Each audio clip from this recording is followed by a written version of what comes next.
Hello बच्चों, नमस्कार। स्वागत है आपका सक्सेस इन हिंदी एकेडमी में। तो देखिए बच्चों, आप सबकी भारी डिमांड आ रही थी कि मैम हमारे लिए मैराथन क्लास ले आइए। तो ये क्लास आपके लिए बड़ी महत्वपूर्ण रहने वाली है। बहुत सारे क्वेश्चन आपको ऐसे देखने को मिलेंगे जो कि आपकी परीक्षा की दृष्टि से बेहद ही महत्वपूर्ण रहने वाले हैं।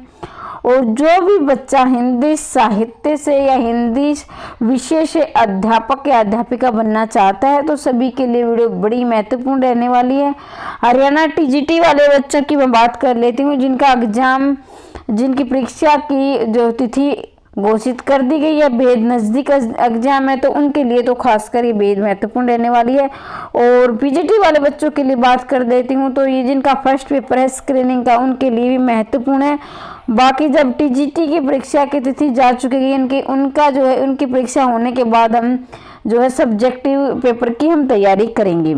तो अब हम ज़्यादा समय लेते हुए इनकी तैयारी शुरू करते हैं अपने क्वेश्चन की। तो बच्चों, जिन बच्चों ने वो भक्ति काल की मैंने 4 वीडियो डाल दी है, चौथी वीडियो रहने वाली है ये। तो जिन बच्चों ने वो नहीं देखी वो भी देख लेना इसके बाद। तो देखना बच्चों, अष्टचाप के कवियों में सर्वोपरि है। तो सर्वोपरि मतलब कि सबसे ज़्यादा प्रसिद्ध कवि है, तो वो रहेंगे कौन से? आपके सूरदास रहेंगे। कौन से रहेंगे? सूरदास। अष्टचाप के कवियों में सम्मिलित नहीं है। कहने का अभिप्राय ये है कि बाकी तो सम्मिलित होंगे, एक नहीं है। तो देखना बच्चों, कौन है? सूरदास है, गोविंद स्वामी, हरिदास है, अच्युत स्वामी। तो हरिदास जो है ये अष्टचाप के कवियों में सम्मिलित नहीं है। अष्टचाप के कवियों को किस संप्रदाय से संबंध है? अष्टचाप के कवि किस संप्रदाय से संबंध है? तो आपको संप्रदाय देखना है। गौड़ीय संप्रदाय है, हरिदास संप्रदाय है, राधा वल्लभ संप्रदाय है, पुष्टि मार्ग संप्रदाय है। तो देखिए बच्चों, इसमें जो है आपका रहेगा, इसमें आपका आंसर रहेगा पुष्टि मार्ग संप्रदाय है। अष्टचाप के कवियों में कौन सा भक्त कवि वल्लभाचार्य है? देखिए बच्चों, अष्टचाप के कवियों में कौन सा भक्त वल्लभाचार्य का शिष्य नहीं है? यहाँ नहीं है पूछा जा रहा है। तो देखिए बच्चों, आपको मैं बता दूं कि अगर जैसे मेरे ये नंबर डले हुए हैं, इसी प्रकार आपको भी नंबर डालने हैं और अपना जो है नंबर डालकर ये देखना है कि आपके कितने % सही हो रहे हैं, कितने % आपके गलत हो रहे हैं। ठीक है, इससे क्या होगा? इसका आपको ये फायदा मिलेगा, आप अपने आप का मूल्यांकन कर पाएंगे कि आप के कितने % गलत हो रहे हैं, कितने सही हो रहे हैं। तो मैं अपनी हर वीडियो में बताती हूँ। जो बच्चा नया आया है तो उसके लिए बता दूँ, अपना कॉपी और पेन लेकर बैठा करो ताकि आपको पता चले इसके कि आपके कितने % गलत हो रहे हैं, कितने ठीक हो रहे हैं। तो देखिए बच्चों, इसका उत्तर रहेगा आपका डी। गोविंद स्वामी जो है वो वल्लभाचार्य के शिष्य में से नहीं है। तो ये जो है बाकी ये विठल दास के शिष्य रहेंगे। वल्लभाचार्य 4 शिष्य। देखिए अष्टचाप में बच्चों 4 कवि तो वल्लभाचार्य के थे, 4 विठल दास के थे। अष्टचाप यानी अष्ट का मतलब होता है 8। तो इसमें क्या है, टोटल 8 कवि थे और ये पिता और पुत्र के ही थे, मतलब जो अनुकरण करने वाले थे। अष्टचाप कवियों में कौन सा विठलनाथ का शिष्य नहीं है पूछा गया है? तो ये वही वाला प्रश्न है जो नहीं है पूछा गया है। तो देखिए बच्चों, इसमें कौन सा आएगा? कुंभन दास नहीं है। तो फिर कुंभन दास किसका शिष्य है? तो बेटा ये है वल्लभाचार्य का। किसका है? वल्लभाचार्य का शिष्य है कुंभन दास। बाकी तीनों जो है विठल दास के शिष्य। देखिए बच्चों, आदिकाल मैंने कंप्लीट करवा दिया है। जिसने आदिकाल की वीडियो नहीं देखी वो देख लेना। भक्ति काल के 4 पार्ट मैंने करवा दिए और ये आज हमारा अंतिम पार्ट रहेगा। आज हम भक्ति काल को पूरा जो समाप्त कर देंगे, उसके बाद हम रीतिकाल की मैराथन क्लास शुरू करेंगे। और देखिए बच्चों, जिसने कुछ वीडियो मैंने व्याकरण की भी डाली हुई है, व्याकरण जैसे वाच्य है और संज्ञा है, क्रिया है, वो वीडियो भी आप जाकर चैनल पर अवश्य देखो। मैंने ट्रिक के द्वारा और शॉर्ट में समझाया है कम समय में ज़्यादा से ज़्यादा नंबर कैसे लाया जाए। तो कहने का अभिप्राय है कि मलाई वाली क्लास मैंने डाली हुई है, वहाँ आपको काफ़ी सारे प्रश्न देखने को मिलेंगे। तो वो वीडियो भी आप जाकर अवश्य देख लेना। राम और कृष्ण की उपासना वैष्णव धर्म के नाम से जानी जाती है, क्योंकि भाई ये कारण देखना है कि राम और कृष्ण की उपासना वैष्णव धर्म के नाम से जानी जाती है, क्योंकि राम और कृष्ण दोनों के उपासक मूर्ति पूजा में विश्वास करते हैं। राम और कृष्ण दोनों विष्णु के अवतार माने जाते हैं। राम और कृष्ण दोनों उपासना में लीला गायन करते हैं। राम और कृष्ण दोनों के उपासक वर्णाश्रम व्यवस्था को मानते हैं। तो देखिए बच्चों, इसका जो है आपका उत्तर कौन सा रहने वाला है, तो इसका आपका उत्तर रहेगा ऑप्शन नंबर बी, राम और कृष्ण दोनों ही विष्णु के अवतार माने जाते हैं। कहने का अभिप्राय, राम और कृष्ण दोनों ही विष्णु के अवतार मानेंगे, यानी इनका है तो ये विष्णु, लेकिन इनका जो है अवतार यानी विभिन्न भिन्न रूपों में इन्होंने कहीं राम के रूप में जन्म लिया धरती पर और कहीं कृष्ण के रूप में जन्म लिया। सूरसागर है भाई, सूरसागर क्या है? प्रबंध काव्य है, खंड काव्य है, गीति काव्य है, मुक्त काव्य क्या है? तो सूरदास जो है, नहीं सूरदास माफ कीजिए, सूरदास तो इसके सूरसागर की रचना है, सूरदास की रचना है सूरसागर। किसके, कौन है इसके लेखक? इसके सूरदास है सूरसागर की। और ये रचना कौन सी किसकी है? गीति काव्य। क्या है? गीति काव्य। मतलब गीति काव्य का मतलब हो जैसे कविता में लय के द्वारा कविता लिखी गई जिसको हम गा सकते हैं। पुष्टि मारक, सूरदास को पुष्टि मारक का जहाज किसने कहा है? देखो बच्चों, यहाँ पर आपके दो प्रश्न बनेंगे। कैसे बनेंगे? पहला तो प्रश्न आपका ये बनेगा कि सूरदास को पुष्टि मारक का जहाज, पहले बात तो पुष्टि मारक का जहाज किसे कहा जाता है। देखिए बच्चों, पहला प्रश्न बनेगा पुष्टि मारक का जहाज किसे कहा जाता है, तो आप कहोगे कि सूरदास को कहा जाता है। पुष्टि मारक का जहाज किसे कहा जाता है? सूरदास को कहा जाता है। अब ये तो हो गया सूरदास को कहा जाता है, लेकिन अब दूसरा प्रश्न ये बनेगा कि पुष्टि मारक को जहाज किसने कहा है, तो ये कहा है विठल दास ने। किसने कहा? देखिए बच्चों, ध्यान दीजिए, ये परीक्षा की दृष्टि से बेहद महत्वपूर्ण प्रश्न है, बार बार परीक्षा में आया हुआ है, तो इसको IMP लगा लेना, इसको आप अवश्य याद कर लेना। देखिए बच्चों, जहां पर महत्वपूर्ण, देखिए महत्वपूर्ण तो सारे ही प्रश्न है, लेकिन जहां बेहद महत्वपूर्ण है वहां मैं विशेष रूप से आपको बोलती हूँ। बच्चों ध्यान दीजिए, तो उस प्रश्न को आप विशेष रूप से ध्यान रखेंगे, उसको आप बिल्कुल नहीं छोड़ेंगे। ठीक है, जो महत्वपूर्ण है उसे मैं बताती हुई चलूंगी, और जो कम महत्वपूर्ण है उसको हम एक बार ऐसे रिवीजन करते हुए आगे चलेंगे। सूरदास के सुप्रसिद्ध दृष्टिकूट पदों का संग्रह है, तो ये भी महत्वपूर्ण है भाई। दृष्टिकूट पदों का संग्रह किसमें है? साहित्य लहरी में। किसमें है? साहित्य लहरी में। तो ध्यान दीजिए बच्चों, अब हमने सूरसागर पढ़ा, किसकी रचना थी? सूरदास की थी। अब बच्चों देखिए, ये साहित्य लहरी, तो ये भी सूरदास की रचना है, और ये दृष्टिकूट पदों का संग्रह है। हमारे कितने प्रश्न हो गए थे? हमारे 318 हो गए थे। अब हम 319 की तरफ बढ़ेंगे। कृष्ण भक्तों में उद्धव का अवतार किसे माना जाता है? देखिए बच्चों, उद्धव का अवतार किसे माना जाता है? तो उद्धव का अवतार माना जाता है सूरदास को। किसे माना जाता है? सूरदास। कृष्ण भक्तों में उद्धव का अवतार सूरदास को माना जाता है।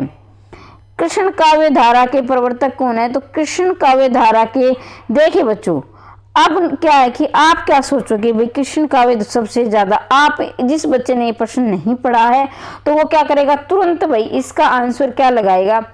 सूरदास लगाएगा, क्योंकि आपने तो सिर्फ ये पढ़ा है कि सूरदास जो है कृष्ण के बारे में लिखते थे और तुलसीदास उसके राम के बारे में लिखते थे। लेकिन ध्यान दीजिए बच्चों, यहाँ कृष्ण काव्य धारा के प्रवर्तक कौन है? वल्लभाचार्य हैं। कौन से? वल्लभाचार्य, ना कि सूरदास। सूरदास ने कृष्ण के बारे में लिखा तो था, बहुत ज्यादा लिखा था, और वात्सल्य रस में लिखा था, लेकिन इसके प्रवर्तक कहने का मतलब है जिसकी जो स्थापना करने वाले थे वो वल्लभाचार्य ने पहले कृष्ण काव्य धारा के बारे में लिखना शुरू किया था। कृष्ण भक्ति शाखा के सर्वश्रेष्ठ भगत कवि थे। सर्वश्रेष्ठ का मतलब होता है श्रेष्ठ में भी सबसे श्रेष्ठ, यानी अच्छे में भी सबसे अच्छा। तो इसमें जो रहेंगे सूरदास रहेंगे। क्या रहेंगे? सूरदास रहेंगे।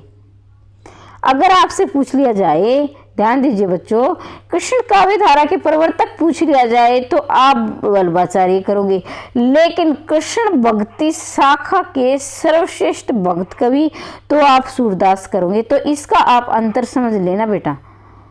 आगे बढ़ते हैं। राधा को रस स्वरूपा किसने कहा है? राधा को रस स्वरूप किसने कहा है? तो राधा को रस स्वरूप हित हरिवंश ने कहा है। राधा को रस स्वरूप किसने कहा है? हित हरिवंश ने कहा है। भक्त निर्णय के रचयिता कौन है? तो भक्त निर्णय के रहेंगे विठल दास। भक्त निर्णय के रचयिता रहेंगे विठल दास। ध्यान दीजिए बच्चों, देखो आप टीजीटी वाले बच्चों की खासकर, वैसे पीजीटी में भी आ सकता है, लेकिन फिर भी इसकी नॉलेज हमें, इसकी जानकारी होनी जरूरी होती है। देखो रचयिता बहुत बार पूछा गया है। अब क्या है कि कुछ बच्चे इसको रचयिता ऐसे लिख लेते हैं, रचयिता, लेकिन इस पे च पे मात्रा नहीं आएगी, रचयिता। देखो यहाँ च पे मात्रा नहीं लगी है, ये पे मात्रा लगी है और छोटी ई की मात्रा लगी है। जो पीछे की मात्रा ऐसे होती है वो बड़ी की मात्रा होती है, आगे की तरफ आती है वो छोटी ई की मात्रा होती है। तो ये भी आप अंतर समझें। एक पंथ हम एक पंथ दो काज नहीं, हम तीन काज करेंगे। हम शुद्ध अशुद्ध को भी पढ़ते हुए आगे बढ़ेंगे। रामचरितमानस के आधार पर दोहा चौपाई में कृष्ण चरित नामक प्रबंध काव्य के रचयिता हैं। देखो बच्चों, रामचरितमानस के आधार पर दोहा चौपाई में कृष्ण चरित प्रबंध काव्य के रचयिता हैं, तो भाई इसके रहेंगे ब्रजवासी दास। रामचरितमानस के आधार पर जैसे रामचरितमानस लिखी है दोहा चौपाई में, उसी प्रकार कृष्ण चरित नामक प्रबंध काव्य के रचयिता है ब्रजवासी दास। ब्रजवासी दास। सूरदास मनमोहन किस संप्रदाय के प्रमुख कवि है? तो सूरदास मनमोहन किस संप्रदाय के प्रमुख कवि रहेंगे? तो ये रहेंगे गौड़ीय संप्रदाय के। कौन से रहेंगे? सूरदास मनमोहन सिंह किस संप्रदाय के प्रमुख कवि हैं? तो ये रहेंगे गौड़ीय संप्रदाय के। सूरसागर में कितने स्कंद हैं? तो सूरसागर में 12 स्कंद है। ध्यान दीजिए बच्चों, ये बहुत बार प्रश्न आया हुआ है। जो आप गत वृक्ष की परीक्षाओं देखोगे तो आपको पता चलेगा कि बार बार पूछा गया है। सूरसागर में कितने स्कंद है? 12 स्कंद है। अब देखो बच्चों, साकेत में कितने सर्ग हैं? तो ये 12 का आंकड़ा याद करवा रही हूँ मैं आपको। साकेत में कितने सर्ग है? 12 सर्ग है। और रामानंद के कितने शिष्य थे? तो 12 शिष्य थे। रामानंद के 12 शिष्य, साकेत में भी 12 सर्ग, सूरसागर में भी 12 स्कंद। तो ये 12 का आंकड़ा आप याद रखोगे। सूरसागर के प्रथम स्कंद में अधिकतर है, भाई सूरसागर का जो प्रथम स्कंद है उसमें अधिकतर क्या है? बाल लीला पद है, भ्रमर गीत है, गोचारण पद है, विनय पद है।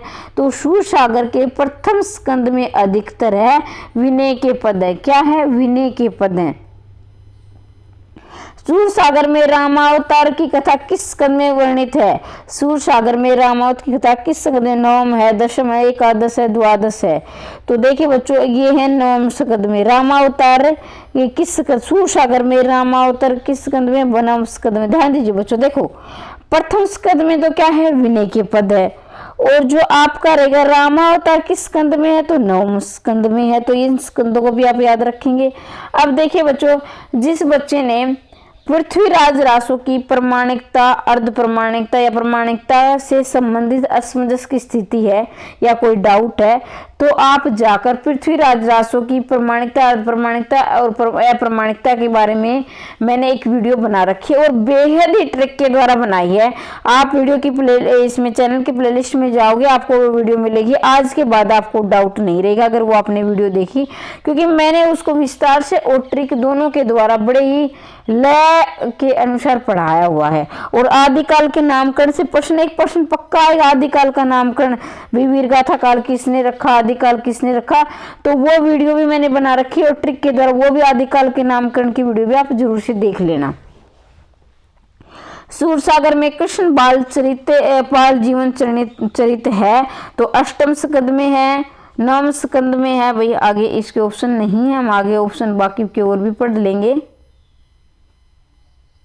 दसम स्कंद के पूर्वार्ध में है, दसम स्कंद के उत्तरार्ध में है। तो इसका उत्तर रहेगा बेटा दसम स्कंद के पूर्वार्ध में, दसम स्कंद के पूर्वार्ध में रहेगा इसका उत्तर, दसम स्कंद के पूर्वार्ध में। लेकिन एक बार प्रश्न मैं फिर पढ़ के सुना देती हूँ आपको। क्या प्रश्न क्या है ये? क्योंकि नीचे की तरफ वो थोड़ा दिख। सूर सागर में बाल लीला का, कृष्ण की बाल जीवन का, यानी कृष्ण के बाल जीवन यानी जो बचपन का उनका वर्णन है, बाल जीवन का, तो ये किस में वर्णन है? तो ये रहेगा आप दसम स्कंद के पूर्वार्ध में, दसम स्कंद के पूर्वार्ध में। तो ये थोड़ा सा दिक्कत हो जाती है ना दोनों तरफ से ऊपर नीचे करने में। दसम स्कंद के पूर्वार्ध में बाल जीवन का यानी उनके बचपन का जो वर्णन है वो दसम स्कंद के पूर्वार्ध में है। श्री कृष्ण के द्वारिका गमन से लेकर अंत तक की जीवनी सूर सागर के किस अंश में वर्णित है? देखिए बच्चों, किस अंश में वर्णित है? तो श्री कृष्ण के द्वारिका गमन से लेकर अंत तक की जीवनी के किस स्कंद में वर्णित है? तो देखिए बच्चों, बाल लीला का तो दसम स्कंद के पूर्वार्ध में होगा। विनय पद क्या हो, इसके प्रथम पद में होगा। लेकिन अब हम बात कर लेते हैं कि द्वारिका गमन तो दसम स्कंद के उत्तरार्ध में, द्वारिका गमन से अंत तक की जीवनी है ये दसम स्कंद के उत्तरार्ध में, और इनकी बाल जीवन में है का वर्णन है दसम स्कंद के पूर्वार्ध में है। विनय के पद क्या है, प्रथम स्कंद में है, और लीलाओं का वर्णन कितने हैं, नवम स्कंद में है। तो ये आप सारे स्कंद याद करेंगे। सूर सागर द्वारा रचित भ्रमर गीत श्रीमद् भागवत किस स्कंद पर आधारित है? सूर सागर द्वारा रचित भ्रमर गीत श्रीमद् किस स्कंद पर आधारित है? तो ये आपका यहाँ उत्तर रहेगा दसम स्कंद में। किस में रहेगा? दसम स्कंद में। ऑप्शन नंबर बी आपका सही है। सूरसागर की राम कथा, सूरदास की राम कथा प्रभावित है। भाई ये बाकी की जो रचनाएं दी गई है ये किससे प्रभावित है? तो देखिए बच्चों, ये प्रभावित है वाल्मीकि रामायण से। ये जो सूरदास की राम कथा है, सूरदास की जो राम कथा है वाल्मीकि रामायण से प्रभावित है। यानी देखिए रामायण तो है ही, वाल्मीकि इसके रचित। देखिए बच्चों, वाल्मीकि के मैं बारे में बात कर लेती हूँ। वाल्मीकि शुद्ध ऐसे लिखा जाता है।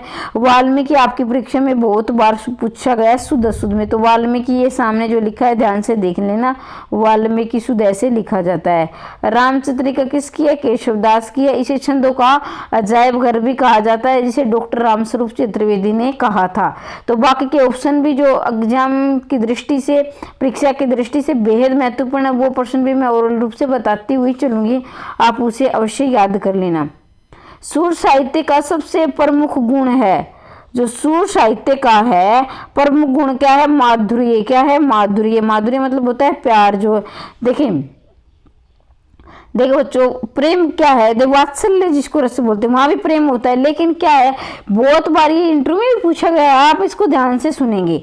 इंटरव्यू में बहुत बार पूछा गया है, मैंने देखे हैं जो गत वर्ष के में जो इंटरव्यू है उनमें पूछा गया है। यानी इंटरव्यू को हिंदी में साक्षात्कार बोलते हैं। मैं आपको हिंदी और इंग्लिश में कई बच्चों को समस्या होती है कि उनको इंग्लिश पढ़ने की आदत हो ही रहती है और वो हिंदी नहीं पढ़ पाते, यानी हिंदी का उनका मीनिंग का नहीं पता है। तो भैया आप हिंदी का इंटरव्यू देने जा रहे हो तो आपको ये याद रखना है कि इंटरव्यू को हिंदी में साक्षात्कार बोलते हैं। और वात्सल्य रस में जैसे पिता पुत्र का या माता पुत्र का, यानी जो माँ बाप का अपने संतान के प्रति प्यार होता है, चाहे वो माँ हो, चाहे वो बाप हो, और चाहे वो लड़का हो, चाहे लड़की हो, यानी पुत्र हो या पुत्री हो, तो जो माँ बाप का प्यार होता है अपनी संतान के प्रति, वो वात्सल्य रस होता है। और जो होता है ना ये श्रृंगार रस, जिसमें वो जैसे प्रेम वो जिसको बोलते हैं माधुर्य, तो उसमें क्या होता है, उसमें वो रस होता है जैसे पति पत्नी यानी दाम्पत्य जीवन में जो प्रेम होता है, या प्रेमी प्रेमिका का प्रेम होता है। तो इनको आप अवश्य याद रखेंगे। रचना शिल्प की दृष्टि से सूर सागर किस प्रकार का काव्य है? भाई की रचना शिल्प की दृष्टि से सूर सागर किस प्रकार का है? तो गेय मुक्तक काव्य। क्या है? गेय मुक्तक काव्य। गेय का मतलब होता है जैसे कविताएं हम लय के द्वारा, जैसे आप लोग सॉन्ग गाते हो मतलब लय से गाते हैं, जैसे गेय है गाना गाते हैं, इसी प्रकार लय से उसको गा सकते हैं। मुक्तक का मतलब होता है जैसे मतलब कि महाकाव्य, उसमें एक ये धोआ दूसरे संबंध रहेगा, इससे संबंध रहेगा। लेकिन मुक्तक क्या होगा, इसका अपना अस्तित्व अलग होगा, इसका अलग होगा, इसका अलग होगा, इसका अलग होगा। ऐसे सूर सागर की महाकाव्य की श्रेणी में नहीं आता है। सूर सागर महाकाव्य की श्रेणी में नहीं आता है। ये क्यों नहीं आता है? क्योंकि ये उदाहरण आपके सामने दिए गए हैं, इनको आप देखेंगे, ये सरगबद्ध नहीं है, इसका नायक उदात्त गुणों से परिपूर्ण नहीं है, इसमें कथा संगठन और वर्णन शैली अव्यवस्थित है। इसमें कवि विषय की मान संदेश देने में असफल रहा है। तो ये परीक्षा में बहुत बार पूछा गया है। इसका उत्तर रहेगा इसमें कथा संगठन वर्णन शैली अव्यवस्थित रूप है। इसका मतलब क्या हुआ कि महाकाव्य जो होता है, ये पहले मैं प्रश्न आपको बता चुकी, इसका उत्तर मैं दे चुकी हूँ, लेकिन एक बार फिर से बता देती हूँ कि महाकाव्य क्या होता है, एक दूसरी कड़ी से, दोहों से, ये ऐसे कहानी उनकी जुड़ी होती है। क्योंकि अगर हमने ये पहला पढ़ लिया ना तो ये यहाँ पर समाप्त नहीं होगी, हमें ये भी पढ़ना पड़ेगा, ये पढ़ना पड़ेगा, और लास्ट में अंतिम बार उसका निष्कर्ष निकलेगा। लेकिन जो खंड काव्य होते हैं ना, उनमें क्या होता है कि इसको हम पढ़ लिया तो इसका अलग अस्तित्व होगा, इसका अलग होगा, इसका अलग होगा, सभी का अलग अलग होता है। ये फर्क होता है महाकाव्य और खंड काव्य में।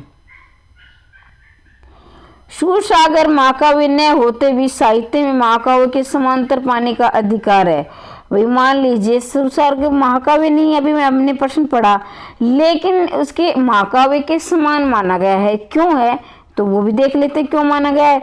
इसकी कथा वस्तु काव्योचित है, इसके सभी पद अपने स्वतंत्र है, फिर भी कथा सूत्र पर बंधात्मक विद्यमान है, इसकी चरित्र दृष्टि उच्च कोटि की है, इसमें जो है इसमें वर्णन वैविध्य, छंद, विधान, भाषा शैली की गरिमा और जीवन आदर्शों की प्रतिष्ठा है। तो देखिए बच्चों, इसमें आपका उत्तर रहेगा option number B. Option number B में क्या कहा गया है 336 वाले प्रश्न में कि इसके सभी पद अपने आप में स्वतंत्र है, फिर भी कथा सूत्र की प्रबंधात्मक विद्यमान है। यानी ये बता दिया ना कि ये अपने आप में स्वतंत्र है, ये अपने आप स्वतंत्र है, यानी इसलिए इसको खंड काव्य कहा गया है। इसको इसलिए महाकाव्य नहीं बन पाया ये।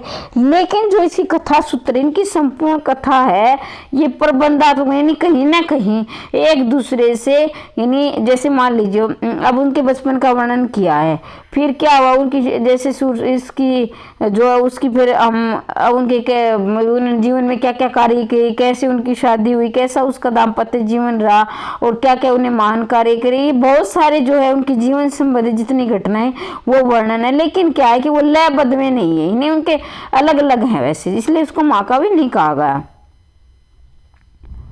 अब हम 337वें प्रश्न की तरफ बढ़ते हैं। सूरसागर की रचना सूरसागर का सार माना जाता है। सूरसागर की किस रचना को सूरसागर का सार माना गया है?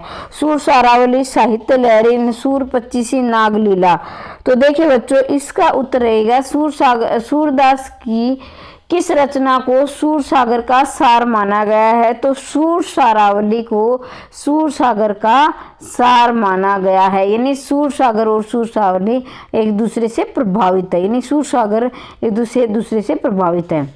देखिए बच्चों, जिन बच्चों को प्रश्न मुश्किल लग रहे हैं, देखो बच्चों, अगर आपको सिलेक्शन लेना है तो आपको ज़्यादा पढ़ना पड़ेगा, क्योंकि देखना, जैसे मान लीजिए 50 में से तो तकरीबन 35-40 नंबर तो सभी के आ जाएंगे, लेकिन जो सिलेक्शन वही बच्चा ले जाएगा जो सबसे ज़्यादा नंबर लेगा। और सबसे ज़्यादा नंबर लेने तो सबसे ज़्यादा पढ़ना पड़ेगा, सबसे ज़्यादा मेहनत करनी पड़ेगी, और वो प्रश्न पढ़ने पड़ेंगे। देखो, जो सभी ठीक करते हैं तो सभी ठीक करते हैं, कुछ आसान प्रश्न होते हैं जिनके सभी ठीक होते हैं, और कुछ प्रश्न ऐसे होते हैं जिसको 50% कैंडिडेट कर देते हैं, लेकिन वहाँ भी आपका सिलेक्शन आपको क्या 50% भी। लेकिन कुछ प्रश्न ऐसे होते हैं, जैसे 50 में से 15 क्वेश्चन ऐसे मिलेंगे जो सभी ठीक नहीं कर सकते हैं, और जो सभी ठीक नहीं कर सकते हैं, और कुछ बच्चे जो से मान लीजिए 10-15 बच्चे ऐसे हों या 20-50 ऐसे बच्चे हों जो औरों से अलग हटके ठीक प्रश्न करेंगे, जो सभी के गलत हैं तो वो ठीक करेगा, तो उसका सिलेक्शन होगा। और वो ठीक जब भी करोगे जब औरों से ज़्यादा मेहनत करोगे, औरों से ज़्यादा पढ़ोगे। तो देखिए बच्चों, आपको बोर नहीं होना, कहीं आप बोर होने लगो। अपना जो है लक्ष्य ध्यान रखना है कि हमें अब थोड़े दिन के बाद है 2-3 महीने की, हम मेहनत ज़्यादा करें, कहीं ना कहीं हम सिलेक्शन ले लेंगे। तो इसलिए बच्चों ज़्यादा तो पढ़ना पड़ेगा अब अगर आपको एक सीट अपनी निर्धारित करनी है तो। सूरसागर का कौन सा ग्रंथ नायिका भेद से संबंधित है? अब ये नायिका भेद से, तो ये साहित्य लहरी जो है, ये याद कर लेना। सूरसागर का कौन सा ग्रंथ नायिका भेद से संबंधित है? तो साहित्य लहरी ग्रंथ है जो सूरसागर का, सूरदास का, ये जो है साहित्य लहरी जो नायिका भेद से प्रभावित है। सूरसागर का सर्वाधिक मार्मिक वाग वैद्यपूर्ण प्रसंग है। भाई सर्वाधिक मार्मिक यानी जिसमें करुणा होती है, जिसको देखकर आंखों में आंसू आ जाए, जिसको पढ़कर आंखों में आंसू आ जाए, तो वो कौन सा प्रसंग है? तो वो है भ्रमर गीत। क्या है? भ्रमर गीत है, जो वाग वैद्यपूर्ण है। और भ्रमर यानी इसमें भ्रमर गीत में क्या है? गोपियों का कृष्ण से बिछड़ाव है और किस प्रकार से उन्हें उपालंब देती है, और वो है जो उनसे यानी उल्हाना देती है, एक तरह से कहा जाता है। तो उनके बिछड़ने में उन्हें काफी जो है पीड़ा होती है। भ्रमर गीत से आशय है, भ्रमर गीत से भाई क्या आशय है? भ्रमर गीत पढ़े हुए उद्धव को ज्ञान देने के लिए रचे गए। भ्रमर गीत की विशेषता बताने वाले गीत हैं। भ्रमित गोपिकाओं के लिए सगुण ब्रह्मा की उपासना के गीत हैं। भ्रमर को माध्यम बनाकर गोपियों की आत्म व्यक्ति के गीत हैं। तो इसमें जो है ऑप्शन नंबर डी आपका सही उत्तर हो जाएगा। भ्रमर को माध्यम बनाकर गोपियों की आत्म व्यक्ति के गीत है। इसका मतलब होता है कि भ्रमर को तो उन्होंने माध्यम बना लिया, जैसे उपमेय उपमान होता है इसी प्रकार, लेकिन उन्हें अपनी आत्मा के व्यक्ति ने अपने आप में कृष्ण के प्रति जो प्रेम भाव है वो दर्शाया है। अब बढ़ते हैं आगे 341 की तरफ। सूर के भ्रमर गीत की सबसे बड़ी मौलिकता है ज्ञान पर प्रेम की और योग पर भक्ति की विजय, मार्मिकता एवं काव्यात्मकता, गोपियों का वाक चातुर्य, उद्धव के उपदेश का ज्ञान प्रदर्शन। तो इसका आपका उत्तर रहेगा जो ऑप्शन नंबर ए सही रहेगा कि सूर के भ्रमर गीत की सबसे बड़ी मौलिकता है ज्ञान परम प्रेम की और योग पर भक्ति की विजय। क्योंकि गोपियों ने उद्धव को समझाया कि ज्ञान है ना, ज्ञान से ज्यादा प्रेम बढ़कर है और योग से ज्यादा भक्ति है। तो उन्होंने उद्धव उनको अपना ज्ञान दे रहे थे, लेकिन गोपियाँ कृष्ण के प्रति प्रेम दर्शा रही थी। तो ये उसका जो है उत्तर आएगा ऑप्शन नंबर 1। चित स्वामी किस काव्य धारा के कवि हैं? निर्गुण काव्य धारा के हैं, प्रेम मार्गी धारा के हैं, राम काव्य धारा के हैं, अष्टचाप काव्य धारा के हैं। तो ऑप्शन नंबर क्या रहेगा? 1 चित स्वामी निर्गुण काव्य धारा के जो है कवि हैं। 1 मिनट बच्चों, नहीं भाई माफ कीजिए, ये रहेगा आपका ऑप्शन नंबर डी अष्टचाप का। अष्टचाप के निर्गुण काव्य धारा के तो कबीरदास थे, कबीरदास और सूरदास थे, वो उसके जो सगुण काव्य धारा के थे। तो चित स्वामी अष्टचाप काव्य धारा के थे। जब हमने अभी पढ़ा था ना कि 1565 में अष्टचाप की स्थापना हुई थी और इनके विठलनाथ वल्लभाचार्य के चार जो है कवि थे, 4 कवि विठलनाथ के थे और 4 वल्लभाचार्य के थे। तो चित स्वामी जो है अष्टचाप की काव्य धारा के कवि हो जाएंगे। अष्टचाप के कवियों की कवि प्रमुख कवि नंददास किसके शिष्य थे? अष्टचाप के प्रमुख कवि नंददास किसके शिष्य थे? विठलनाथ के, वल्लभाचार्य के, ही तरिवंश निब्राचार्य के। तो देखिए बच्चों ऑप्शन नंबर ए सही रहेगा। जो नंददास थे ये विठलदास के जो है शिष्य थे, विठलनाथ के शिष्य थे। किसने भ्रमर गीत की रचना नहीं की है? तुलसीदास, मीराबाई, परमानंदास, हरिओद। तो देखिए बच्चों इसमें भ्रमर गीत की रचना नहीं की है, तो भ्रमर गीत की रचना जो इन तीनों ने की है। तुलसीदास ने भी भ्रमर गीत की रचना की है, परमानंदास ने भी भ्रमर गीत की रचना की है, हरिओद ने भी की है, लेकिन मीराबाई ने भ्रमर गीत की रचना नहीं की है। तुलसीदास ने भी की है, परमानंदास ने भी की है और ये हरिओद ने भी की है।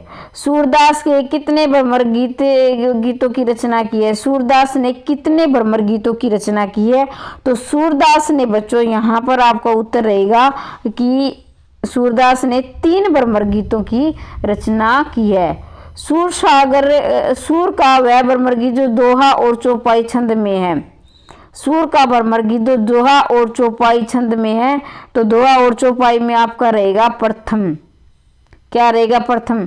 तो देखिए बच्चों जिन्होंने व्याकरण की क्लास नहीं देखी है, व्याकरण भी आपकी एग्जाम में पूछी आ जाएगी, लेकिन आप जो है व्याकरण की क्लास नहीं देखते हो, व्याकरण क्लास भी देख लीजिए। आपके अपने चैनल में प्लेलिस्ट में मिल जाएगी, व्याकरण की क्लास भी आप अवश्य देखें, अब व्याकरण भी पूछी जाएगी। सूरदास का कौन सा भ्रमर गीत श्रीमद् भागवत का अनुवाद कहा जाता है? तो सूरदास का प्रथम जो है ये पद जो है भ्रमर गीत में श्रीमद् भागवत का अनुवाद कहा जाता है। यानी कि जो श्रीमद् भागवत का जो प्रथम ये भ्रमर गीत है, ये इसमें श्रीमद् भागवत का अनुवाद किया गया प्रथम पद में। सूरदास का द्वितीय भ्रमर गीत कितने पदों में है? सूरदास का द्वितीय भ्रमर गीत केवल एक में। देखो बच्चों ध्यान दीजिए, सूरदास का द्वितीय भ्रमर गीत, जैसे द्वितीय भ्रमर गीत कितने हैं तो उसमें कितने पद है, तो यहाँ पर आप सोचोगे भाई कहीं ज्यादा ही होंगे पूरा भ्रमर गीत के, तो लेकिन यहाँ केवल एक पद है, ध्यान रखना आप, केवल एक पद है। सूरदास के पश्चात भ्रमर गीत काव्य परंपरा के सर्वाधिक लब्ध प्रतिष्ठ कवि कौन से हैं? तो सर्वाधिक लब्ध प्रतिष्ठ रहेंगे बी नंददास। सूरदास के पश्चात भ्रमर गीत काव्य परंपरा के सर्वाधिक लब्ध प्रतिष्ठ कवि हैं नंददास। गोस्वामी तुलसीदास किस रचना में भ्रमर गीत की परंपरा का निर्वाह हुआ है? भाई गोस्वामी तुलसीदास है, उसकी किस रचना में भ्रमर गीत परंपरा का निर्वाह हुआ है? तो उसकी जो रहे कृष्ण गीतावली में। किसने? देखिए बच्चों ध्यान दीजिए, ये बहुत बार कल भी मैंने इसको पढ़ाया था, आपको बताया था। अब क्या ऑप्शन दिया जाएगा? सूरदास। जिस बच्चे ने नहीं पढ़ा है वो ये सोचेंगे भी कृष्ण के बारे में तो सूरदास नहीं लिखा है, वो इसका पक्का सूरदास करके आएगा। लेकिन जिस बच्चे ने ध्यान से पढ़ा है वो कृष्ण गीतावली को गोस्वामी तुलसीदास करेंगे, क्योंकि तुलसीदास ने कृष्ण गीतावली में लिखा था। और ये भ्रमर गीत परंपरा में, ये देखिए सूरदास से प्रभावित होकर लिखा था उन्होंने, और ये भ्रमर गीत परंपरा में भी है, इस बात का भी ध्यान रखना। अयोध्या सिंह उपाध्याय अयोध्या के किस ग्रंथ में भ्रमर गीत परंपरा का निर्वाह हुआ है? अब हम अयोध्या सिंह उपाध्याय की बात करते हैं। ये प्रिय प्रवास है, ये खड़ी बोली का प्रथम महाकाव्य है। ध्यान दिए बच्चों, ये खड़ी बोली का प्रथम महाकाव्य है, और ये बहुत बार आपकी परीक्षा में पूछा हुआ प्रश्न है, तो आप इसको नहीं छोड़ोगे। अगर ये पूछ लिया जाए तो आप इसको अवश्य याद रखेंगे, ठीक है। अब आगे बढ़ते हैं। आधुनिक काल में भ्रमर गीत परंपरा के अंतर्गत एक नया परिवर्तन आया है, वह परिवर्तन है भक्ति सर्वप्रधानता, घोर श्रृंगारिकता का विरोध, संस्कृत निष्ठ खड़ी बोली में काव्य रचना, राधा कृष्ण और गोपियों का जन सेवक के रूप में प्रस्तुत करना। तो देखिए बच्चों, आप भी अपना निशान लगाते हुए चले कि आप पहले आप लगा लिया करो मेरे बताने से पहले, ताकि आप अपने आप का मूल्यांकन कर पाए कि इसका जो है उत्तर क्या रहने वाला है। भाई मेरा ये जो निशान लगाने वाला है ये कहीं इधर भाग जाता है। अब देखना बच्चों, 352 का रहेगा ऑप्शन नंबर डी, या क्या रहेगा ऑप्शन नंबर डी। आधुनिक काल में भ्रमर गीत परंपरा के अंतर्गत एक नया परिवर्तन आया है, तो वो परिवर्तन है राधा और कृष्ण गोपियों का जन सेवक के रूप में प्रस्तुत होने के। नहीं पहले की और आधुनिक काल के भ्रमर गीत में, क्योंकि बहुत से कवियों ने भ्रमर गीत की परंपरा पर जो है ये लिखे हैं, काव्य महाकाव्य लिखे हैं।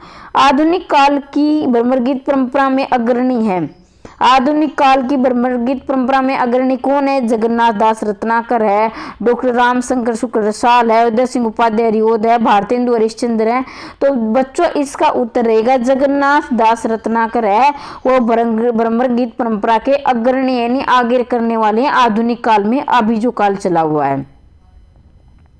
आधुनिक कालीन काव्य की वह कृति जो भ्रमर गीत परंपरा के विकास को पूर्णतः समर्थ प्रदान करती है। तो देखिए बच्चों, सत्यनारायण कवि रत्न है, गर्त भ्रमर गीत है, जगन्नाथ दास रत्नाकर है, गर्त उद्धव स्तक है, डॉक्टर रमाशंकर रसाल मंजरी है, अयोध्या सिंह उपाध्याय हरिओद है। तो कृति प्रवेद इसमें देखना है बच्चों आपका ऑप्शन नंबर जगन्नाथ दास रत्नाकर जो है, कर्त उद्धव स्तक है। देखिए पहले ही तो यही एक प्रश्न यहाँ भी बनता है कि उद्धव स्तक के रचनाकार कौन है? तो उद्धव स्तक के रचनाकार है जगन्नाथ दास रत्नाकर। कृत का मतलब होता है बेटा रचना करने वाला, ये इसकी रचना है। तो इसका भी अंतर आप अवश्य समझेंगे। 354 ये प्रश्न हमारे यहाँ कंप्लीट होते हैं। अब 355 की तरफ बढ़ेंगे हम। भ्रमर गीत की परंपरा की वह कृति जिसमें व्यक्तिगत प्रेम के स्थान पर देश प्रेम की, गोपी विरह के स्थान पर यशोदा रूपी माता के दुख की व्यवस्था और व्याकुलता की सजीव अभिव्यंजना हुई है। तो इसमें आपका 355 का उत्तर रहेगा ऑप्शन नहीं, भ्रमर दूत में। ये प्रश्न भी बहुत बार परीक्षा में पूछा हुआ है। देखिए बच्चों, अगर आप है ना एक बार आपको याद नहीं हो रहा ना, तो आप वीडियो को 2-3 बार सुन लेना। 2-3 बार सुनोगे तो आपको पक्का प्रश्न याद होंगे। एक बार में याद किसी को भी नहीं होता है। अगर आपके पास ज़्यादा समय रहता है तो आप अपनी कॉपी में नोट करके भी इसका रिवीजन कर सकते हैं। अगर आपके पास समय नहीं रहता है तो आप काम करते हुए भी ऐसे आते जाते इसको सुन सकते हैं। 2-3 बार सुनोगे तो याद हो जाएगा।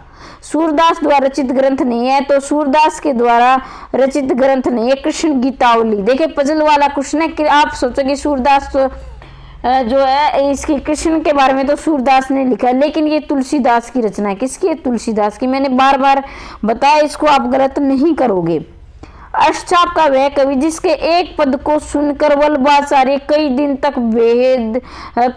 तक बेहोश रहे थे, इसको IMP लगा लेना। और इसको आप बिल्कुल ध्यान से और ध्यानपूर्वक पढ़ना है। ये प्रश्न बार बार आया हुआ है, बार बार पूछा गया। अष्टचाप का वह कवि जिसके एक पद को सुनकर वल्लभाचार्य कई दिन तक बेहोश बने रहे थे, वो है परमानंद दास। कौन है? परमानंद दास है वो। सूरदास के अतिरिक्त अष्टचाप के दूसरे संगीतक कौन है? सूरदास के अतिरिक्त अष्टचाप के दूसरे संगीतक कौन थे बच्चों? सूरदास के दूसरे संगीत रहेंगे आपके बी गोविंद दास। सूरदास के अतिरिक्त अष्टचाप के दूसरे संगीत थे गोविंद स्वामी। गोविंद दास नहीं बेटा, गोविंद स्वामी। अष्टचाप के कवियों में सूर के बाद वात्सल्य का सर्वश्रेष्ठ चित्रण किस करने वाले कवि है? भाई अष्टचाप कवियों में सूर के बाद वात्सल्य का सर्वश्रेष्ठ चित्रण करने वाले थे परमानंद दास। कौन थे? परमानंद। सूरदास ने वात्सल्य के बारे में लिखा है, यानी जो कृष्ण का उनकी माता के बारे में कितना प्रेम है उसके बारे में लिखा है। तो वात्सल्य शुद्ध अशुद्ध में पूछा गया है, इसको भी आप ध्यान से करेंगे। मैं आपको सचेत करवाती हुई चलूंगी भाई, ये शुद्ध बार बार में पूछा गया है। अष्टचाप के कवियों में सर्वाधिक काव्य शास्त्री है, तो सर्वाधिक काव्य शास्त्री कौन है? नंददास है। कौन है? अष्टचाप के कवियों में सर्वाधिक काव्य शास्त्री है नंददास। यानी काव्य शास्त्री, यानी उनको शास्त्रों का, काव्य में जो नियम थे उनका ज्ञान सबसे ज्यादा किसको था? नंददास को था। रास पंचाध्याय के रचयिता कौन है? नंददास। ये बहुत बार पूछा गया है। रास पंचाध्याय के रचयिता कौन से रहेंगे? नंददास। और इसमें रोला छंद में लिखा गया है, ये बार बार पूछा गया है कि रास पंचाध्याय किस छंद में लिखा गया है, तो रोला छंद में लिखा गया है। तो ऐसे रैसे रास रैसे रोला छंद, इसको याद कर सकते हैं। भ्रमर गीत परंपरा में भंवर गीत के रचनाकार है, तो भ्रमर गीत परंपरा में भंवर गीत के जो रचनाकार रहेंगे नंददास रहेंगे। कौन रहेंगे? नंददास कृत रास पंचायत हिंदी का गीत गोविंद किसने कहा है? तो ये वियोगी हरि ने कहा है कि ऐसे किसकी है? रास पंचाध्याय किसकी रचना है? नंददास की है। हिंदी का गीत गोविंद किसने कहा है? वियोगी हरि ने कहा है। किसने कहा है? वियोगी हरि ने। नंददास की नायिका भेद संबंधी रचनाएं हैं भंवर गीत और रास पंचाध्याय, अनेकार्थ माला, अनेकार मंजरी। 364 का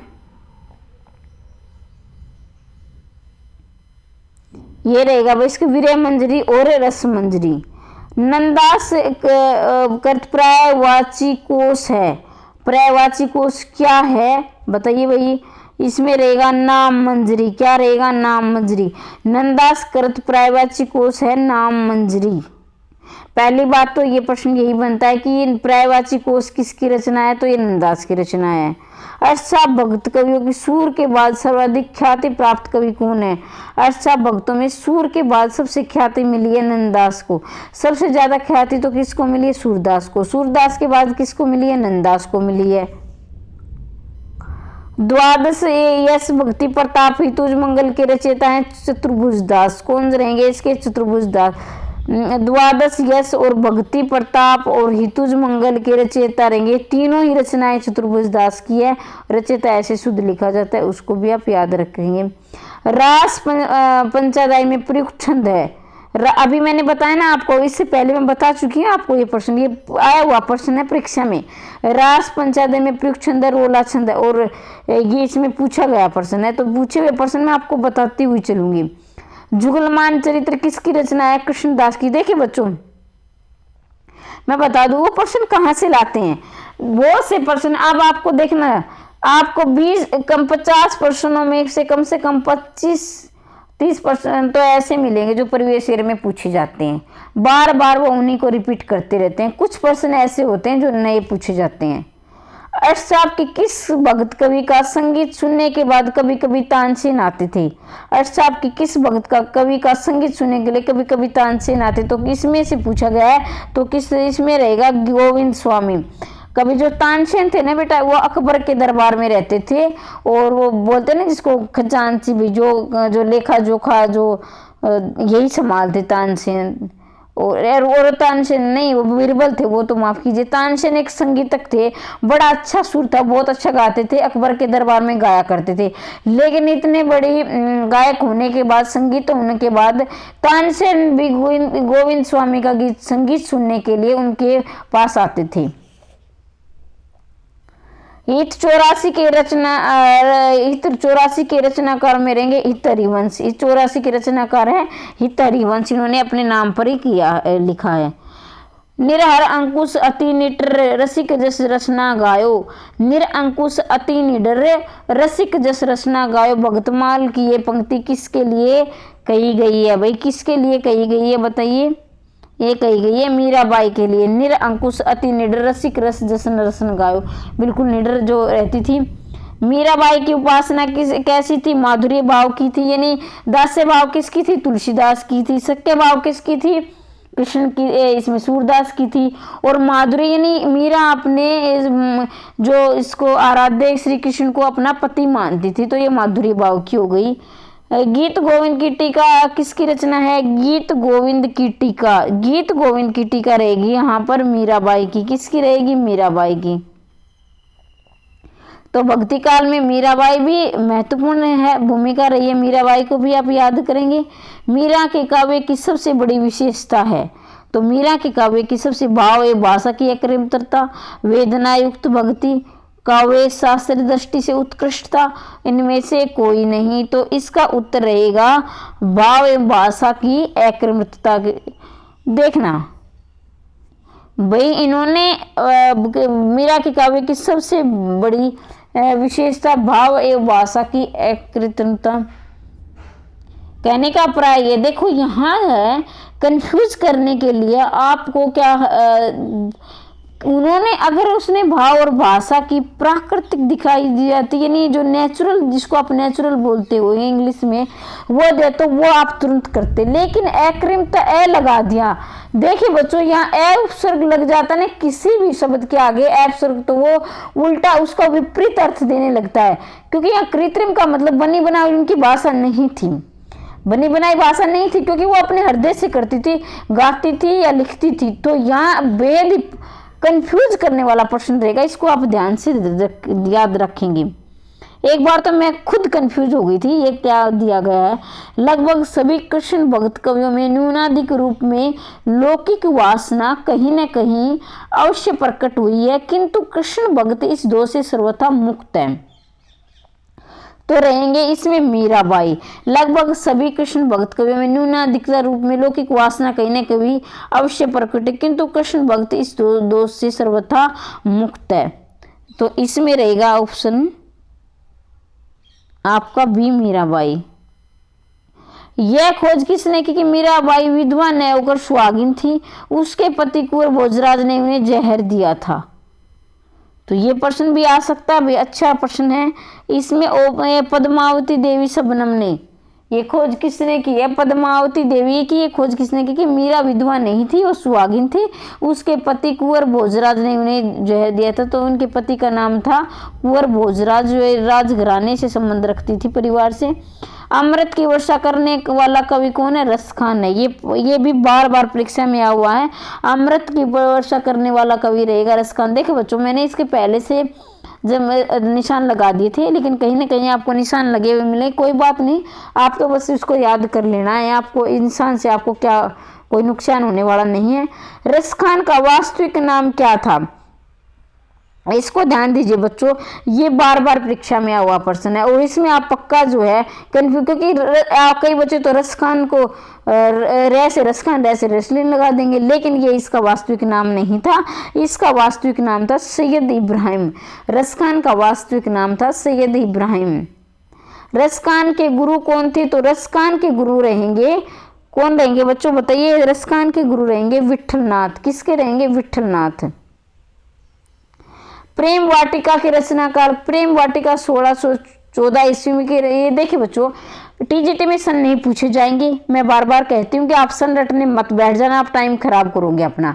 एक दो सन आएंगे वो से तो वैसे भी आपको याद ही होंगे, लेकिन पीजीटी वाले बच्चों के पूछ ले। और नेट की अगर आप तैयारी करना चाहते हैं तो नेट वाले बच्चों के लिए सन बहुत जरूरी होते हैं, क्योंकि सन याद कर वे नेट नहीं निकलता है। उनको क्रमबद्ध से पूछ लिया जाता है, क्रमबद्ध रचनाएं पूछ ली जाती हैं, ये कौन सी रचना किस सन में लिखी गई थी, तो उनके लिए महत्वपूर्ण है। अगर आप नेट निकालना चाहते हैं तो वो नेट के लिए सन जरूरी है, लेकिन टीजीटी वाले बच्चों के लिए सन जरूरी नहीं है। तो आप वहाँ समय खराब न करें। तो इसका उत्तर रहेगा रसखान। प्रेम वाटिका के रचनाकार कौन है? रसखान। प्रेम वाटिका किसने लिखी? रसखान ने 1614 में। रहीम को खान खाना की उपाधि किसने दी थी? तो रहीम को खान खाना की उपाधि किसने दी थी? अकबर ने दी थी। देखो बच्चों, रहीम अकबर के दरबार में थे रहीम, और इन्हीं के परिवार से संबंधित थे। इनके जो बैरम खान, इनके पिता का नाम था रहीम का, और इनके सेनापति थे। पहले अकबर के सेनापति थे इनके पिता, तो इन्हें रहीम को खान खाना की उपाधि अकबर ने दी थी। बैरम नायिका भेद किसकी रचना है? तो बैरम नायिका भेद किसकी है बेटा? ये रहीम की है। बैरम नायिका भेद किसकी है? रहीम की रचना। बहुत बार परीक्षा में पूछी गई, बैरम नायिका भेद किसकी रचना है? रहीम की। तो इसको आप 383 यहाँ प्रश्न पूरे होते हैं हमारे। अब 384 की तरफ बढ़ते हैं। रहीम की कृति जिसमें किसी नगर में रहने वाली भी जाति की स्त्रियों का उल्लेख है, तो नगर शोभा। देखो बच्चों, रहीम की वह कृति जिसमें नगर में रहने वाली विभिन्न जाति की स्त्रियों का उल्लेख है, नगर शोभा। नगर नाम से पता चल रहा है। कैसे? कुछ वैसे इसको बैरम नायिका भेद भी लगा सकते हैं, लेकिन नगर शोभा मतलब कि एक तरह से नगर की जो स्त्रियां किस तरह से जीवन यापन करती थी, जो नगर की शोभा बढ़ाती थी, उसके बारे में लिखा है इन्होंने। मदनाष्टक किसकी रचना है? तो मदनाष्टक रचना है रहीम की। ये रचना बहुत बार पूछी गई है, इसको आप याद कर लेना अच्छी प्रकार से। बैरम नायिका भेद किसकी रचना है? तो बैरम नायिका भेद किसकी रचना है? तो बैरम नायिका भेद रहेगी अवधि की। किसकी है? भाषा है। बैरम नायिका भेद किसकी रचना है? पहले तो सूरदास की रचना है। बैरम नायिका भेद इसकी है, नहीं माफ कीजिए, रहीम की है। पता नहीं सूरदास पढ़ते पढ़ते मेरा बैरम नायिका भेद रहीम की है।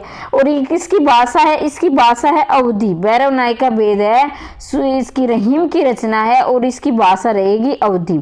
देखिए बच्चों, अगर आप पूरी क्लास देखें शुरू से अंत तक, तो ही मैं बड़ी बड़ी क्लासें लेकर आऊंगी। अगर आप बोर हो जाते हो लंबी क्लास से, तो मैं छोटी क्लासें लेकर आऊंगी। लेकिन बच्चों, अगर आपको सिलेक्शन लेना है, अपनी एक सीट निर्धारित करनी है, तो आपको ज़्यादा मेहनत करनी पड़ेगी। और जो मेहनत से नहीं कतराते हैं वो अपना सिलेक्शन ले जाते हैं। रहीम द्वारा रचित खेट कोतुम का विषय है कि रहीम द्वारा, पहले तो रचना ये है कि ये खेट कोतुम किसकी रचना है? तो ये रहेगी रहीम की। अब ये कि इसका विषय क्या है? इसमें ज्योतिषी विषय यानी ज्योतिषी के बारे में लिखा गया है। रहीम कर्त मदनाष्टक की भाषा कौन सी है? तो इसमें भी दो प्रश्न बनेंगे। पहला तो मदनाष्टक किसकी रचना है? रहीम की है। फिर दूसरा प्रश्न बनेगा इसकी जो भाषा क्या है? तो इसकी भाषा कौन सी रहेगी? खड़ी बोली, जो अब ये हाल फिलहाल में पढ़ते हैं। अब इनको सुम्मिलित करना है, तो देखना बच्चों, सुम्मिलित करेंगे हम। डाडा सिंह चरावे गाए, तो डाडा सिंह चरावे गाए किसकी? कबीरदास की है। और मानुष प्रेम भय बखुंटी, मानुष प्रेम भय बखुंटी मलिक मोहम्मद जायसी की है। मौसम कौन कुटिल कलकामी, मौसम कौन कुटिल कलकामी ये सूरदास की है। केशव ने कही जाए, तो ये मीराबाई की है।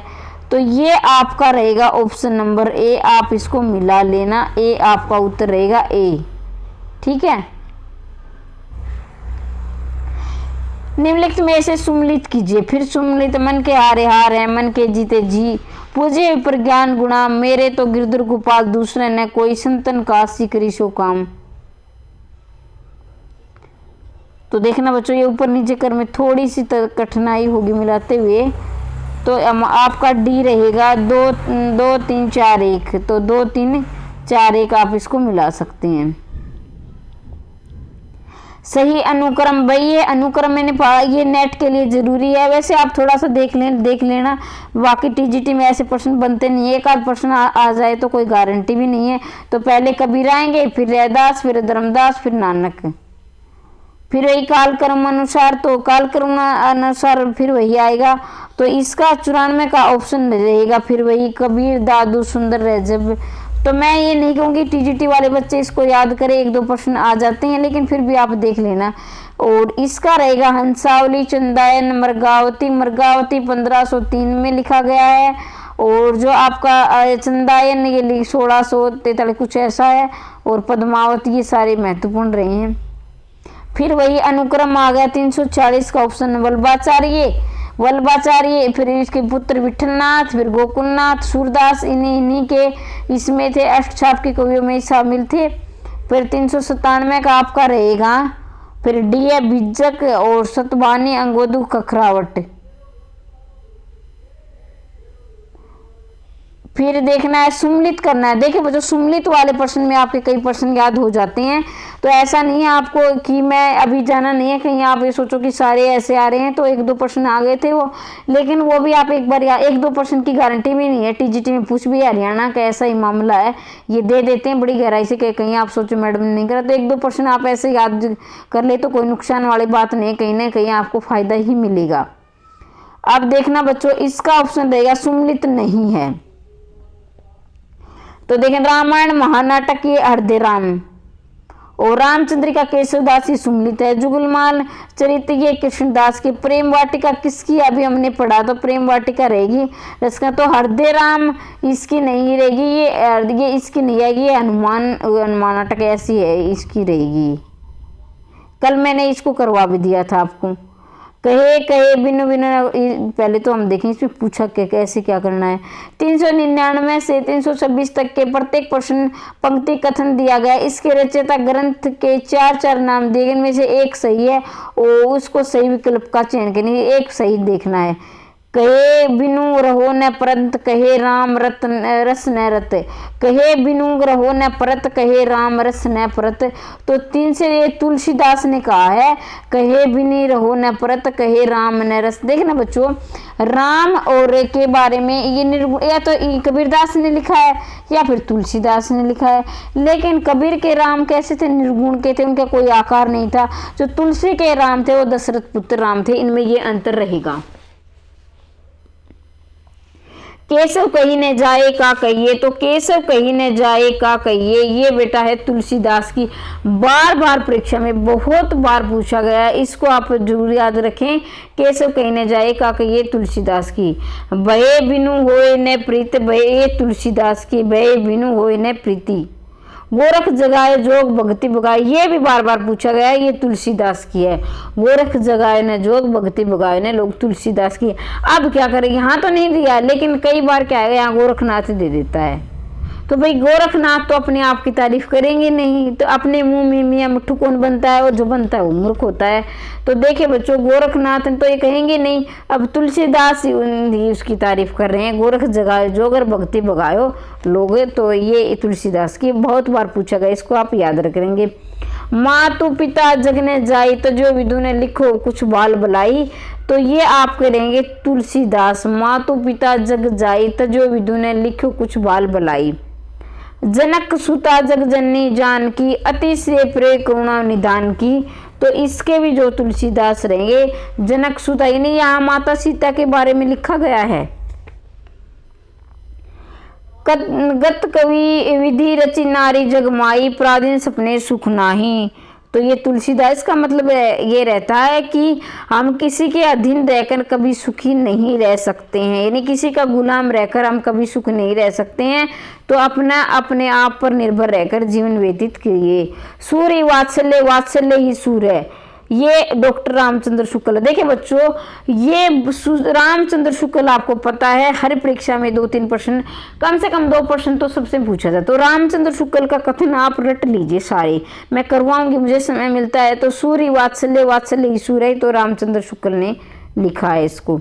फिर है सूरदास की कविता में हम विश्वव्यापी राग सुनते हैं, वह राग मनुष्य के हृदय का सूक्ष्म उद्गार है। तो ये डॉक्टर रामकर वर्मा ने लिखा है कि सूरदास की कविता में हम विश्वव्यापी राग सुनते हैं और वह राग मनुष्य के हृदय का सूक्ष्म उद्गार है। तो बच्चों, आज हम भक्ति काल को कंप्लीट कर देंगे, कल हम रीतिकाल की शुरुआत कर देंगे, ठीक है। भ्रमर गीत सूर साहित्य का मुकुटमणि। यदि वात्सल्य और श्रृंगार के पदों को निकाल भी दिया जाए तो हिंदी साहित्य में सूर का नाम अमर के रखने के लिए भ्रमर गीत ही काफी है। तो भाई इतनी तारीफ कौन कर सकता है, रामचंद्र शुक्ल ही करेंगे।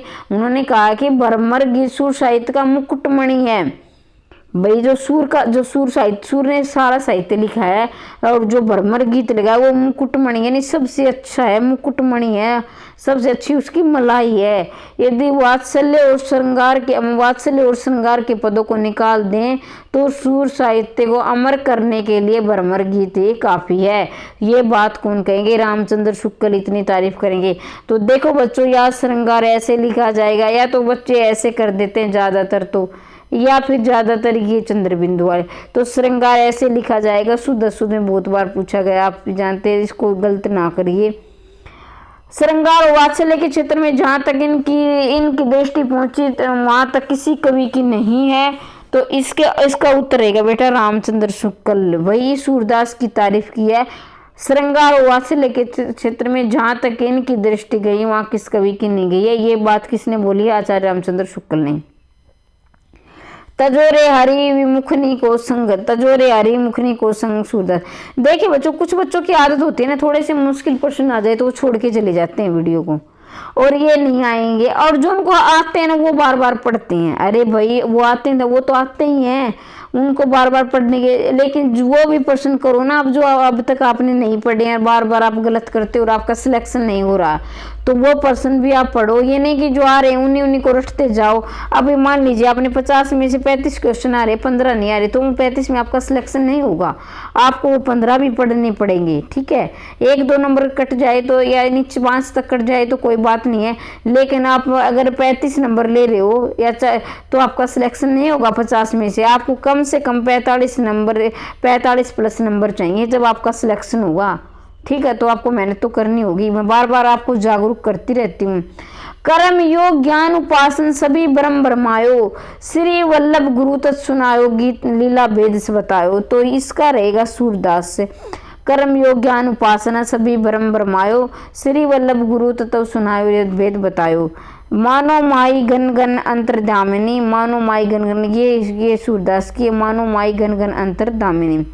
कहो करो बकुंठ जाई, जई ने जसोदा जाई, जय नहीं गोपी ग्वाल ने गाई। तो इसका रहेगा परमानंद दास, जहो कहाँ करो बैकुंठ जाई, जई नहीं नंद जसोदा नाही, जई नहीं गाप ग्वाल ने गाई। तो ये परमानंद दास है।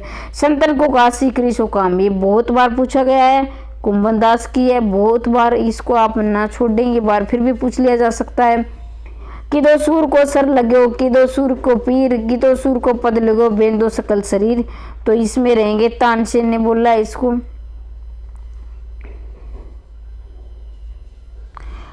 अरुण गात अति प्रात प्रद्मिन प्राणनाथ पही, अरुण गात अति प्रात प्रद्मिन प्राणनाथ ने।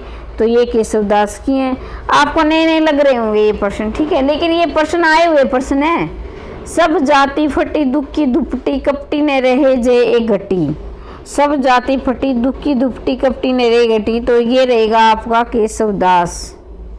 घायल की गति घायल जाने और ने काये जाने को, ये बहुत बार पूछा हुआ, मीराबाई है और इसको आप जानते भी हैं, एक बहुत, ये तो बच्चा कोई गलत नहीं करेगा। प्रेम हरि को रूप जो तो हरि रूप स्वरूप, एक होई जोल से जो सूरज अरुदप, ये रसखान की है।